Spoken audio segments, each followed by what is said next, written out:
السلام عليكم ورحمة الله وبركاته. الحمد لله رب العالمين والصلاة والسلام على نبينا محمد وعلى آله وصحبه أجمعين. رب اشرح لي صدري ويسر لي أمري واحلل عقدة من لساني يفقه قولي. رب زدني علما. سورة مریم. الحمدللہ ہم نے پچھلی کلاسوں میں سورۃ مریم میں زکریا علیہ السلام کا واقعہ، اس کے بعد مریم علیہ السلام کا واقعہ اور ان کے بیٹے عیسیٰ علیہ السلام کی ولادت کے بارے میں ہم پڑھ چکے ہیں، اور اس بارے میں ان آیتوں کے بعد اللہ نے جماعت کے اختلاف کے بارے میں ذکر کیا تھا کہ آپس میں لڑ چکے ہیں، اور ان اقوال کے بارے میں اور قیامت کے دن ان کا کیا حشر ہوگا اس بارے میں ہم پڑھ چکے ہیں۔ آگے اللہ تعالیٰ نے ان دو عظیم واقعات کے بعد اللہ نے ایک اور واقعہ بیان کیا۔ پہلا واقعہ جو ہم پڑھ چکے ہیں، ایک نبی، اور اللہ تعالیٰ نے اس نبی کو ایک نبی سے نوازا، ایک نیک اولاد سے نوازا، اور ایک باپ کا ایک اولاد کے لیے دعا مانگنا کہ اللہ مجھے نیک اولاد دینا، اور اللہ نے ان کی دعا کو تب قبول کی جب وہ بزرگ ہو چکے ہیں۔ دوسرا واقعہ، مریم علیہ السلام، اچانک ان کو اللہ تعالیٰ نے اولاد کی خوشخبری دی اور اولاد دے دیا، حالانکہ وہ اس اولاد کو وہ نہیں چاہتی تھی کہ ان کو اولاد ہو۔ ظاہری بات ہے، ایک کنواری خاتون کیسے اس چیز کو قبول کرے گی؟ تو ان کی مرضی سے ہٹ کے اللہ نے ان کو اولاد دی، اور ان کا وہاں پہ صبر اور تحمل اور اللہ کے فیصلے سے راضی رہنا، اور اس بہت بڑے ایک آزمائش سے مقابلہ کرنا، اور اللہ پہ پورا یقین رکھنا، اور کیسے اللہ تعالیٰ نے انہیں پھر نیک اولاد دی اللہ نے، پھر اس اولاد کو کیسے اللہ تعالیٰ نے اس اولاد کے بارے میں بتایا کہ کیسے انہوں نے لوگوں کو جواب دیا، اور اس مشکل مرحلے میں اللہ نے کیسے ایک غیبانہ مدد، ایک عظیم، ایک غیر معروف طریقے سے اللہ نے مدد کی۔ دیکھا جائے تو عیسیٰ علیہ السلام کی ولادت اور مریم علیہ السلام کے واقعے میں اللہ تعالیٰ نے عیسائیوں کا اور یہودیوں کا رد کیا، ان لوگوں کا رد کیا جو کہتے تھے کہ عیسیٰ علیہ السلام اللہ کا بیٹا ہے، تین خداؤں میں سے ایک خدا ہے، اور جو عقائد ہیں ان لوگوں کا رد کیا جنہوں نے مریم علیہ السلام پہ الزام لگایا، یہودی جنہوں نے کہا تھا کہ انہوں نے بدکاری کی ہے وغیرہ وغیرہ۔ اللہ نے ان تمام جو فرق باطلہ ہے ان کا بھی رد کیا ہے۔ اگلی جو ہم آیتیں پڑھیں گے ابراہیم علیہ السلام کا واقعہ، اس واقعے میں اللہ تعالیٰ نے کفار کے دوسرے قسم کے جو کفار ہیں، مشرکین ہیں، ان کا رد کیا، کیونکہ وہ خود کو کہتے تھے کہ ہم ابراہیم علیہ السلام کی اولاد میں سے ہے۔ اللہ نے پھر ان کا بھی رد کیا اگلی آیتوں میں، اور کہ ابراہیم علیہ السلام ایسے نہیں، وہ تو موحد تھے، وہ تو توحید کے علم بردار تھے، اور وہ توحید کے قائل تھے، اور توحید کی خاطر تو ان کو گھر سے نکالا گیا۔ اور گویا اللہ نے پچھلی آیتوں میں عیسائیوں کا اور یہودیوں کا رد کیا، کفار کے ایک قسم کے کفار کا رد کیا، اور اگلی آیتوں میں اللہ نے مشرکوں کا رد کیا ہے۔ آئیں پڑھتے ہیں، بسم اللہ الرحمن الرحیم۔ اللہ فرماتے ہیں وَاذْكُرْ فِي الْكِتَابِ ابراہیم، وَاذْكُرْ، اور یاد کریں، ذکر کریں،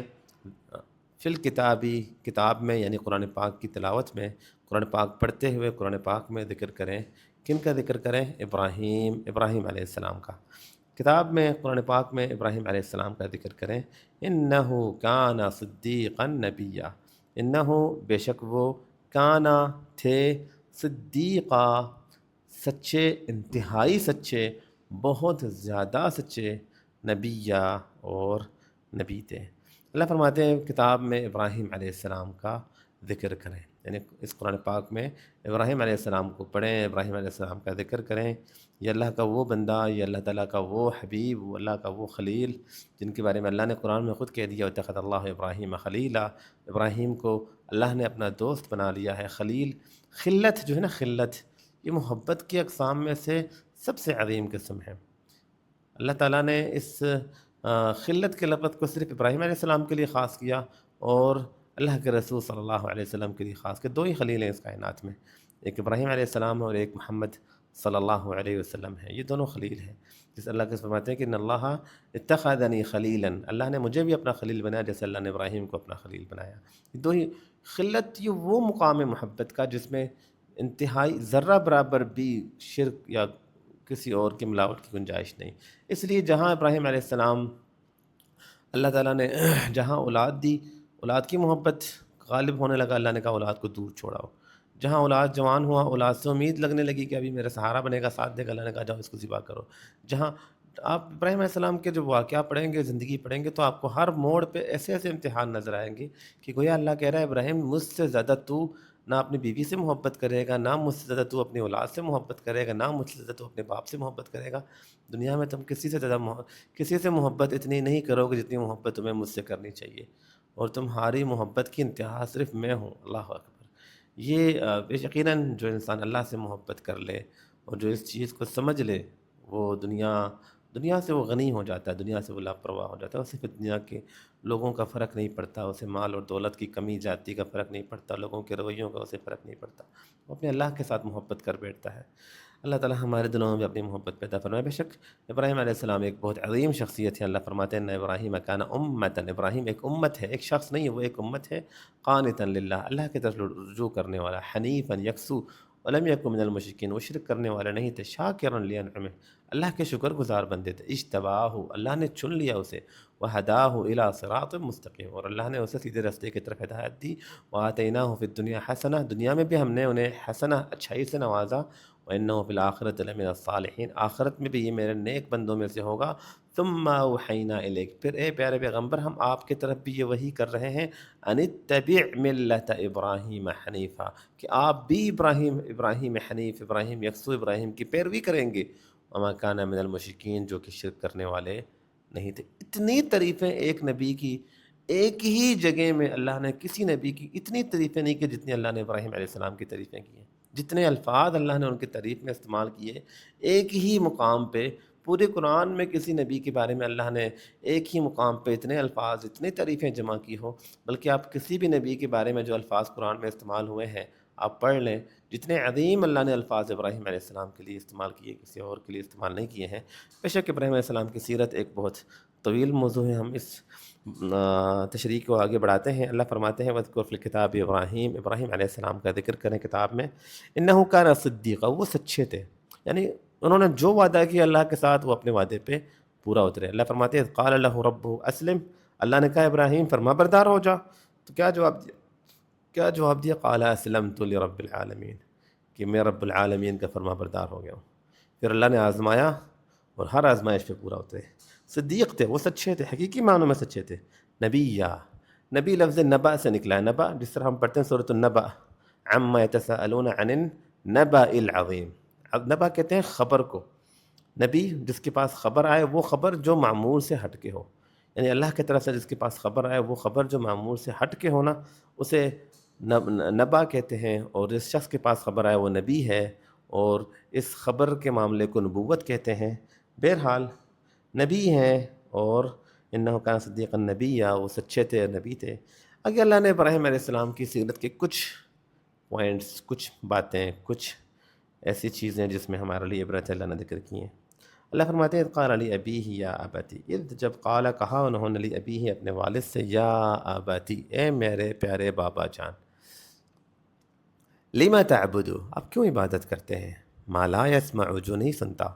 ولا یبصر، اور نہ ہی دیکھتا، ولا یغنی عنک شیئا،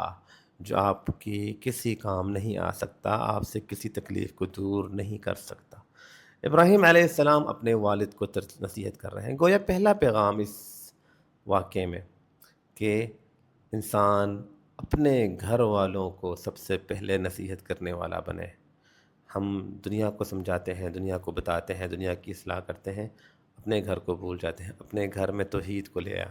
اپنے گھر والوں کے لیے کوشش کرنا، محنت کرنا۔ ابراہیم علیہ السلام یہاں پہ اپنے والد کے لیے کوشش کر رہے ہیں، اور میں نے بتایا تھا کہ یہ سورۃ العائلہ ہے، فیملی سورت ہے، گویا زکریہ علیہ السلام نیک اولاد کی تلاش میں کوشش میں جاری ہیں، ٹھیک ہے۔ ابراہیم علیہ السلام ایک نیک باپ کی کوشش میں جاری ہیں کہ کہیں میرے باپ نیک بن جائیں، کوشش کر رہے ہیں کہ میرا باپ مسلمان ہو جائے، میرا باپ میرے ساتھ جنت میں جائے۔ مطلب فیملی وہ ہے جو آپ کے ساتھ جنت تک جائے، مطلب فیملی وہ ہے، فیملی کا حق ہمارے اوپر سب سے پہلا حق یہ نہیں ہے کہ ان کو کھلاؤ پلاؤ۔ دنیا میں ہم کسی پہ بھی اگر احسان کرتے ہیں، کسی کو کھلاتے ہیں پلاتے ہیں، کسی کو آپ گھر لے کے دیتے ہیں، کسی کو آپ کاروبار میں سیٹ کرتے ہیں کسی کو، یہ ساری چیزیں دنیا کے معاملات دنیا میں رہ جائیں گے۔ سب سے ضروری، سب سے بڑی، اگر آپ کسی کی مدد کرتے ہیں نا، سب سے بڑی مدد وہ یہ ہے کہ آپ اسے توحید پر لے آئیں، اسے شرک سے نجات دیں، شرک سے بچائیں۔ اور سب سے زیادہ حق ہمارے اوپر ہمارے اپنوں کا ہے۔ ابراہیم علیہ السلام اپنے والد کو چاہ رہے ہیں کہ میرے والد دنیا میں بھی میرے ساتھ رہیں اور آخرت میں بھی میرے ساتھ رہیں، اس لیے اپنے والد پہ محنت کر رہے ہیں، والد کو سمجھا رہے ہیں۔ تو عائلہ فیملی میں یہ بھی سبق ہے کہ فیملی کا مطلب یہ ہے کہ ذمہ داری، فیملی کا مطلب یہ ہے کہ ہم اب ہماری پہلی کوشش ان پہ، ہماری پہلی محنت ان پہ، ہماری سب سے پہلے توجہ ان پہ، ہماری ساری کوششیں ان کی خاطر کہ ان کو ہم نے ٹھیک کرنا ہے، ان پہ ہم محنت کریں، توجہ دیں اور ان کو دین کی طرف لانے کی کوشش کریں، جیسے ابراہیم علیہ السلام کر رہے ہیں۔ اذ قال لأبیہ یا اباتی، انہوں نے کہا اپنے والد سے یا اباتی، اے میرے پیارے بابا جان، یا اے آباتی، یہ انتہائی ادب، انتہائی احترام، انتہائی شفقت، انتہائی محبت اور عاجزی کے الفاظ ہیں کہ اے میرے پیارے ابا جان، یا آباتی لم تعبد ما لا يسمع ولا يبصر ولا يغني عنك شيئا، لما کیوں، تعبد آپ عبادت کرتے ہیں، اے پیارے بابا جان آپ کیوں اس کی عبادت کرتے ہیں جو نہیں سنتا، نہیں دیکھتا اور آپ کے کسی کام نہیں آ سکتا۔ ابراہیم علیہ السلام کی اس آیت، اللہ تعالیٰ کی اس آیت میں ایک نصیحت یہ ہے کہ ابراہیم علیہ السلام انتہائی ادب کے الفاظ استعمال کر رہے ہیں۔ دعوت اور تبلیغ میں ہمارا فرض بنتا ہے کہ شفقت، محبت اور اچھے الفاظوں کو استعمال کر کے لوگوں کو اپنے ساتھ جوڑیں۔ اللہ فرماتے ہیں ادعو الی سبیل ربک بالحکمت، اللہ کے راستے کی طرف دعوت دو حکمت کے ساتھ اور بہترین والموعظۃ الحسنہ، بہترین وعظ کے ساتھ، مطلب بہترین الفاظ، بہترین انداز، بہترین اخلاق، بہترین کردار۔ آخر انہی اخلاق کو دیکھ کے تو کتنے لوگ صحابہ کرام کے اخلاق کو دیکھ کے مسلمان ہوئے تھے نا، تو ہمارے اخلاق بھی عظیم اخلاق ہوں گے تو ہم لوگوں کو اپنے ساتھ جوڑ سکتے ہیں۔ تو یہاں ابراہیم علیہ السلام اپنے والد کو جہاں نصیحت کر رہے ہیں تو انتہائی محبت سے بھرے ہوئے الفاظوں کے ساتھ اپنے والد کو مخاطب کر رہے ہیں، انتہائی، یہ نہیں سوچ رہے کہ یہ تو مشرک ہے میں اس سے بات کر رہا ہوں۔ اکثر جہاں انسان تھوڑا بہت دین سیکھ لیتا ہے نا اور ماں باپ فیملی والے دین سے دور ہوتے ہیں تو ہمیں لگتا ہے کہ ہمارا کوئی اور اسٹیٹس ہے، ہم اللہ کے نیک بندے، یہ تو ہیں ہی، یہ تو گندے لوگ ہیں، ان کی زبان گندی ہوتی ہے، ان کے اخلاق، ان کو بولنے کا انداز نہیں، ان کی نماز نہیں پڑھتے یہ۔ ان کو اس کے عمل کو برا سمجھو اور اس کی اصلاح کرو، اس شخص کو حقیر نہ سمجھو، اس شخص کو برا نہ سمجھو، اس کو اپنے ساتھ جوڑو، اس کی اصلاح کرو، اس کو ٹھیک کرو۔ تو والد صاحب کو سمجھا رہے ہیں کہ اے میرے پیارے بابا جان لما تعبدو، آپ کیوں اس کی، اب تیسری بات اس آیت میں یہ ہے کہ سب سے پہلی نصیحت، سب سے پہلا پیغام شرک سے ڈرانا، کہ اس کی عبادت نہ کرو جو نہ سنتا ہے۔ غیر اللہ جن کی ہم عبادت کرتے ہیں دنیا میں، چاہے وہ بتوں کی شکل میں ہوں یا قبروں کی شکل میں ہوں، چاہے وہ کھڑے ہوئے بت ہوں یا لیٹے ہوئے بت ہوں۔ اللہ کے رسول نے اپنے قبر کے بارے میں کہا اللہم لا تجعل قبری وثنا، اے اللہ میرے قبر کو بت نہ بنانا، مطلب جس قبر کی عبادت کی جائے وہ قبر بھی بت ہے، جس کھڑے ہوئے صنم کی عبادت کی جائے وہ صنم، وہ بت بھی، اس کا دونوں کا حکم ایک ہی حکم ہے۔ تو اے میرے بابا جان جو نہ سنتا ہے نہ دیکھتا ہے، یعنی جو بالکل عاجز ہے، جس کو آپ نے اپنے ہاتھ سے بنایا تو آپ اس کے سامنے بیٹھ کے آپ اس کے سامنے عبادت کر رہے ہیں۔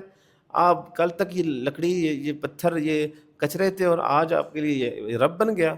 اور لا یغنی عنک شیئا، کچھ بھی نہیں کر سکتا ہمارے لیے، کسی کام نہیں آ سکتا۔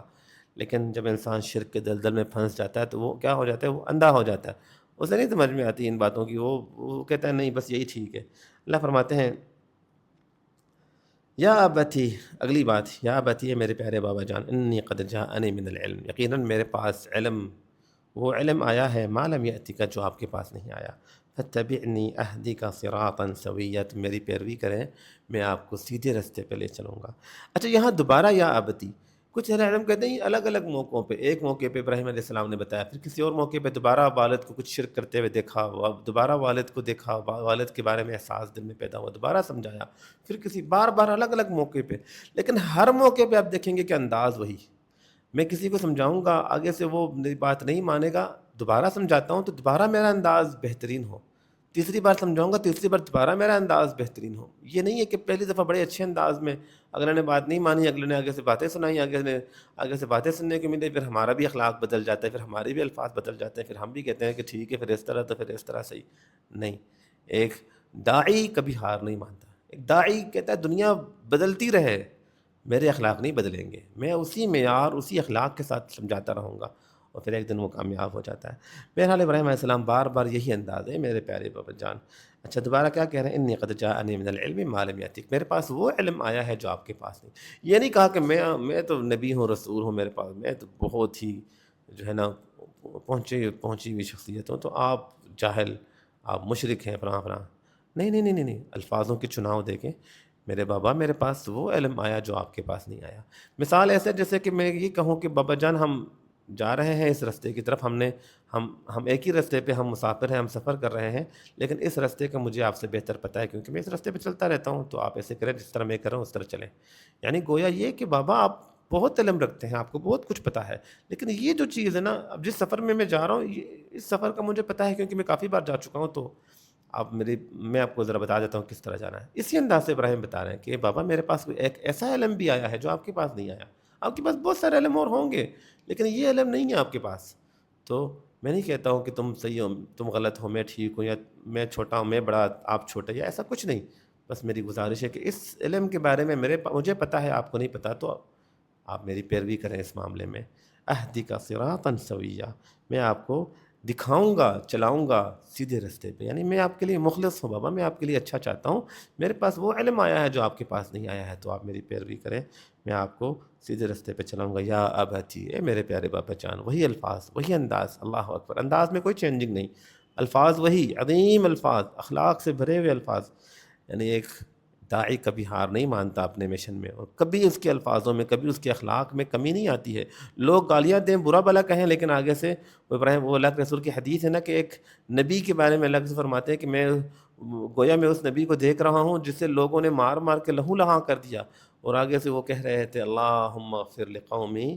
فإنہم لا یعلمون، اللہ اکبر، اے میرے اللہ میری اس قوم کو معاف کر دے، یہ تو نادان ہے۔ اور وہ صورت یاسین میں ہم پڑھ چکے ہیں کہ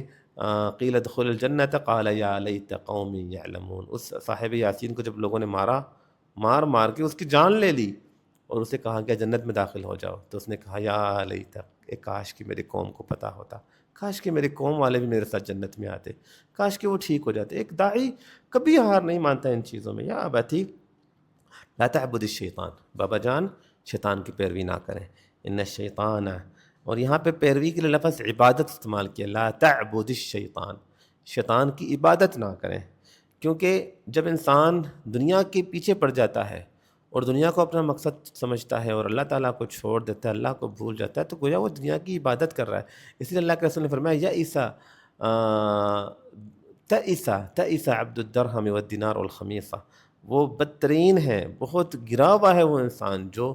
درہم کا بندہ ہو، دینار کا بندہ ہو، اور کھانے پینے کی اشیاء کا بندہ ہو، یعنی جس کا مقصد صرف یہ دنیا، پیسے پیسے پیسے پیسے،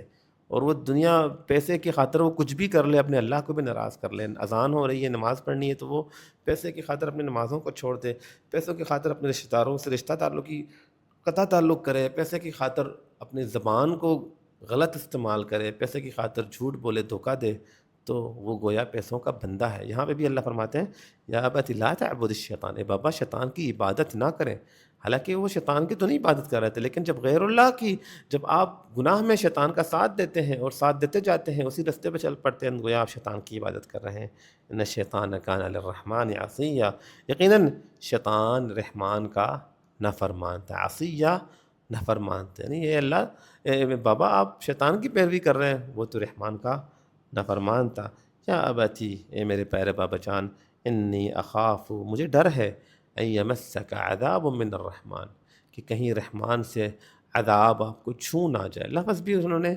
استعمال بڑے تحمل کے ساتھ اور بڑے سوچ سمجھ کے الفاظ استعمال کی، مجھے ڈر ہے،